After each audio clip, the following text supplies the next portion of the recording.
سپہر کے 3 بجے ہیں۔ السلام علیکم، یہ ریڈیو پاکستان ہے۔ محمد انیس سے خبریں سنیے۔ پہلے اہم خبروں کا خلاصہ۔ وزیر اعظم نے کہا ہے کہ پاکستان جمعے کے روز جنیوا میں امریکہ اور ایران کے درمیان تاریخی امن معاہدے کی تقریب کی میزبانی کرے گا۔ عالمی رہنماؤں نے امریکہ اور ایران کے درمیان معاہدے تک پہنچنے میں پاکستان اور دیگر ممالک کے کردار کو سراہا ہے۔ وزیر خزانہ نے کہا ہے کہ امریکہ اور ایران کے درمیان معاہدے سے پاکستان کی معیشت اور وسیع تر علاقائی استحکام کے لیے حوصلہ افزا اثرات مرتب ہوں گے۔ پاکستان نے خصوصی اقتصادی زونز کی ترقی کے لیے ایک نیا لائحہ عمل ترتیب دیا ہے۔ محرم الحرام 1448 ہجری کا چاند دیکھنے کے لیے مرکزی رؤیت ہلال کمیٹی کا اجلاس آج لاہور میں ہوگا۔ اور خواتین کے آئی سی سی T20 عالمی کپ کرکٹ ٹورنامنٹ میں کل 2 میچ کھیلے جائیں گے۔ اور اب خبریں تفصیل کے ساتھ۔ وزیر اعظم شہباز شریف نے کہا ہے کہ پاکستان جمعے کے روز جنیوا میں امریکہ اور ایران کے درمیان تاریخی امن معاہدے کی تقریب کی میزبانی کرے گا۔ انہوں نے قومی اسمبلی سے خطاب کرتے ہوئے کہا کہ امریکہ اور ایران کے درمیان امن معاہدہ طے پا گیا ہے اور دونوں ممالک نے لبنان سمیت تمام محاذوں پر فوجی کارروائیوں کے فوری اور مستقل خاتمے کا اعلان کیا ہے۔ انہوں نے اطمینان کا اظہار کرتے ہوئے کہا کہ جنگ کی رات کے بعد اب امن کی صبح طلوع ہو رہی ہے۔ وزیر اعظم نے امریکی صدر ڈونلڈ ٹرمپ اور ایران کی اعلیٰ قیادت کو مشکل دور میں دانشمندی، بصیرت اور تحمل کا مظاہرہ کرنے پر سراہا، جس کی بدولت یہ مثبت پیش رفت ممکن ہوئی۔ انہوں نے امن کے فروغ کی کوششوں میں قطر، سعودی عرب، ترکی، چین اور دیگر برادر ممالک کے تعمیری کردار کو بھی سراہا۔ شہباز شریف نے اس اہم کامیابی کے حصول میں غیر معمولی کردار اور انتھک کوششوں پر چیف آف آرمی اسٹاف اور chief of defence forces field marshal Saeed Asim Munir کو بھی خراج تحسین پیش کیا۔ عالمی رہنماؤں نے امریکہ اور ایران کے درمیان طے پانے والے معاہدے کا خیر مقدم کیا ہے، جس کا مقصد مشرق وسطیٰ میں کشیدگی کم کرنا ہے۔ اپنے الگ الگ بیانات میں اقوام متحدہ، آسٹریلیا، قطر، فرانس، ترکی، جاپان، نیوزی لینڈ اور جرمنی کے رہنماؤں نے اس معاہدے کی حمایت کا اظہار کیا۔ اقوام متحدہ کے سیکرٹری جنرل اینٹونیو گوتریس نے امریکہ اور ایران کو امن معاہدے تک پہنچنے پر مبارکباد دی، جس کے تحت فوری اور مستقل جنگ بندی، ابنائے ہرمز کو دوبارہ کھولنے اور مزید مذاکرات کے لیے ایک لائحہ عمل فراہم کیا گیا ہے۔ انہوں نے اپنے ایکس اکاؤنٹ پر اپنے ایک پیغام میں مذاکرات کی حمایت اور امن معاہدے تک پہنچنے میں تعمیری کردار ادا کرنے پر پاکستان، قطر، مصر، سعودی عرب، ترکی اور دیگر علاقائی ممالک کو بھی خراج تحسین پیش کیا۔ ادھر ایرانی میڈیا رپورٹس کے مطابق ایران کی سپریم نیشنل سیکیورٹی کونسل نے اپنے بیان میں کہا ہے کہ واشنگٹن اور تہران کی جانب سے اعلان کردہ مفاہمتی یادداشت سے لبنان سمیت تمام محاذوں پر جنگ ختم ہو جائے گی اور ایران کے خلاف بحری ناکہ بندی فوری اور مکمل طور پر ختم کر دی گئی ہے۔ ایران کی سپریم نیشنل سیکیورٹی کونسل نے اپنے بیان میں ثالثی کی کوششوں پر پاکستان اور قطر کا بھی شکریہ ادا کیا۔ آسٹریلیا، ترکی، قطر اور برطانیہ نے بھی اس معاہدے تک پہنچنے میں پاکستان اور دیگر ممالک کے کردار کو سراہا۔ نائب وزیر اعظم اور وزیر خارجہ سینیٹر محمد اسحاق ڈار نے جاپان کے وزیر خارجہ توشیمتسو موچاگی سے آج ٹیلی فون پر گفتگو کی۔ گفتگو کے دوران دونوں رہنماؤں نے امریکہ اور ایران کے درمیان مفاہمتی یادداشت طے پانے کا خیر مقدم کرتے ہوئے علاقائی استحکام اور بین الاقوامی اہمیت کو اجاگر کیا۔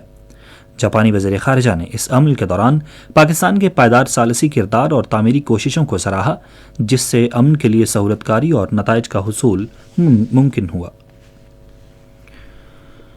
وزیر دفاع خواجہ محمد آصف نے ایران اور امریکہ کے درمیان امن معاہدے کو پاکستان کی ایک بڑی سفارتی کامیابی قرار دیا ہے، جس پر جمعے کے روز دستخط کیے جائیں گے۔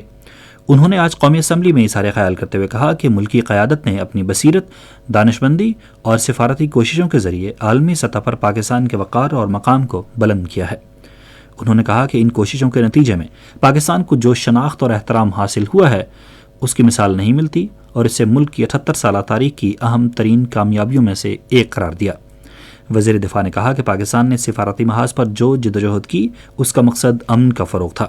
ایران کے سفیر بھی ایوان کی کارروائی میں موجود تھے۔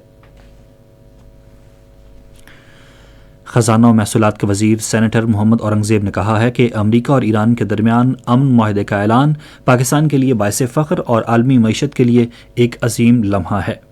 وزیر خزانہ نے پاکستان اسٹاک ایکسچینج میں service long march tyres limited کی لسٹنگ کے موقع پر گونگ تقریب سے ورچوئل خطاب کرتے ہوئے کہا کہ وزیر اعظم محمد شہباز شریف اور فیلڈ مارشل سید عاصم منیر پر اعتماد اور بھروسے کا اعتراف جاری ہے۔ سینیٹر محمد اورنگزیب نے وزیر اعظم کی جانب سے رواں ہفتے کے آخر میں مفاہمتی یادداشت پر دستخط کے اعلان کا حوالہ دیتے ہوئے کہا کہ یہ پیش رفت پاکستان کی معیشت اور وسیع تر علاقائی استحکام کے لیے حوصلہ افزا اثرات کی حامل ہے۔ سینیٹر محمد اورنگزیب نے پاکستان کی سرمایہ کی منڈی کے حوالے سے گفتگو کرتے ہوئے پاکستان اسٹاک ایکسچینج کی انتظامیہ اور بورڈ کو شاندار کارکردگی پر مبارکباد دی۔ انہوں نے مارکیٹ میں خصوصاً نوجوان سرمایہ کاروں کی بڑھتی ہوئی شرکت کو خوشائند قرار دیا۔ یہ خبریں آپ ریڈیو پاکستان سے سن رہے ہیں۔ سینٹ کا اجلاس چیئرمین یوسف رضا گیلانی کی زیر صدارت آج پارلیمنٹ ہاؤس اسلام آباد میں پھر شروع ہوا۔ سینٹ میں قائد حزب اختلاف راجہ ناصر عباس نے آئندہ مالی سال کے بجٹ پر بحث کا آغاز کیا۔ انہوں نے عوام کی فلاح و بہبود پر مبنی اصلاحات کی ضرورت پر زور دیتے ہوئے کہا کہ حکومتی اقدامات کا مقصد نوجوانوں کو معاشی طور پر بااختیار بنانا ہونا چاہیے۔ قائد حزب اختلاف نے پیٹرولیم مصنوعات پر عائد پیٹرولیم ڈیولپمنٹ لیوی پر بھی تنقید کی۔ پاکستان نے گزشتہ 3 برسوں میں خصوصی اقتصادی اور ٹیکنالوجی زونز کی بہتری کے لیے نمایاں اقدامات کیے ہیں۔ یہ اقدامات خصوصی سرمایہ کاری سہولت کونسل کی معاونت سے کیے گئے۔ خصوصی اقتصادی زونز کی بہتری کے لیے سروے ڈیٹا اور جدید منصوبہ بندی کی بنیاد پر نیا لاہ عمل ترتیب دیا گیا ہے۔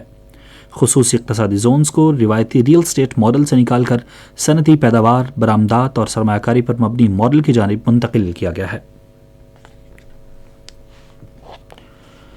محرم الحرام 1448 ہجری کا چاند دیکھنے کے لیے مرکزی رویت ہلال کمیٹی کا اجلاس آج لاہور میں ہوگا۔ کمیٹی کے چیئرمین مولانا عبدالخبیر آزاد اجلاس کی صدارت کریں گے۔ زونل اور ضلعی رویت ہلال کمیٹیوں کے اجلاس اپنے متعلقہ ہیڈ کوارٹرز میں منعقد ہوں گے۔ پاک فضائیہ کا تربیتی طیارہ آج معمول کی تربیتی پرواز کے دوران مردان کے قریب حادثے کا شکار ہو گیا۔ ISPR کے مطابق اس حادثے کے نتیجے میں پاک فضائیہ کے فلائٹ لیفٹیننٹ محمد قاسم عبداللہ اور پاکستان نیوی کے لیفٹیننٹ طاہا عباسی شہید ہو گئے۔ ISPR نے مزید بتایا کہ حادثے کی وجوہات جاننے کے لیے ایئر ہیڈ کوارٹرز کی جانب سے تحقیقاتی بورڈ تشکیل دے دیا گیا ہے۔ چیف آف ڈیفنس فورسز اور chief of army staff field marshal Syed Asim Munir, services chiefs اور پاکستان کی مسلح افواج کے تمام افسران اور جوانوں نے قیمتی جانوں کے اس المناک نقصان پر گہرے دکھ اور افسوس کا اظہار کرتے ہوئے سوگوار خاندانوں سے دلی تعزیت کی ہے۔ صدر آصف علی زرداری اور وزیر اعظم شہباز شریف نے مردان کے قریب پاک فضائیہ کے تربیتی طیارے کے حادثے پر گہرے دکھ اور افسوس کا اظہار کیا ہے۔ اپنے الگ الگ بیانات میں انہوں نے حادثے میں شہید ہونے والے فلائٹ لیفٹیننٹ محمد قاسم عبداللہ اور لیفٹیننٹ طاہا عباسی کو خراج عقیدت پیش کیا۔ خواتین کی ICC T20 عالمی کپ کرکٹ ٹورنامنٹ میں کل 2 میچ کھیلے جائیں گے۔ پہلے میچ میں نیوزی لینڈ اور سری لنکا کی ٹیمیں ساؤتھ ہمپٹن میں مد مقابل ہوں گی۔ میچ پاکستان کے معیاری وقت کے مطابق شام 6:30 بجے شروع ہوگا۔ دوسرا میچ اسی مقام پر انگلینڈ اور آئرلینڈ کے درمیان کھیلا جائے گا جو رات 10:30 بجے شروع ہوگا۔ ریڈیو پاکستان آج سپہر 3:30 بجے اپنے قومی نشریاتی رابطے پر اسلام کے دوسرے خلیفہ حضرت عمر فاروق رضی اللہ تعالیٰ عنہ کے یوم شہادت کے حوالے سے پہلا سیمینار نشر کرے گا۔ موضوع ہے فضیلت سیدنا حضرت عمر رضی اللہ تعالیٰ عنہ احادیث نبوی کی روشنی میں۔ محکمہ موسمیات کی پیشگوئی کے مطابق آئندہ 12 گھنٹے کے دوران گلگت بلتستان، کشمیر، بالائی پنجاب اور بالائی خیبر پختونخوا میں کہیں کہیں تیز ہوائیں چلنے اور گرج چمک کے ساتھ بارش متوقع ہے۔ تاہم ملک کے بیشتر حصوں میں موسم گرم اور خشک رہے گا۔ آج ریکارڈ کیا گیا بعض بڑے شہروں کا درجہ حرارت کچھ اس طرح سے ہے: اسلام آباد، لاہور اور Peshawar 37 degree centigrade, Karachi اور گلگت 34، کوئٹہ اور مظفر آباد 33، مری 22، جبکہ سری نگر 25، جموں 36 اور لیہ میں 7 ڈگری سینٹی گریڈ ریکارڈ کیا گیا۔ اور اب آخر میں خبروں کا خلاصہ ایک مرتبہ پھر۔ وزیر اعظم نے کہا ہے کہ پاکستان جمعے کے روز جنیوا میں امریکہ اور ایران کے درمیان تاریخی امن معاہدے کی تقریب کی میزبانی کرے گا۔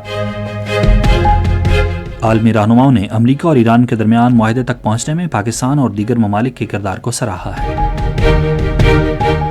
وزیر خزانہ نے کہا ہے کہ امریکہ اور ایران کے درمیان معاہدے سے پاکستان کی معیشت اور وسیع تر علاقائی استحکام کے لیے حوصلہ افزا اثرات مرتب ہوں گے۔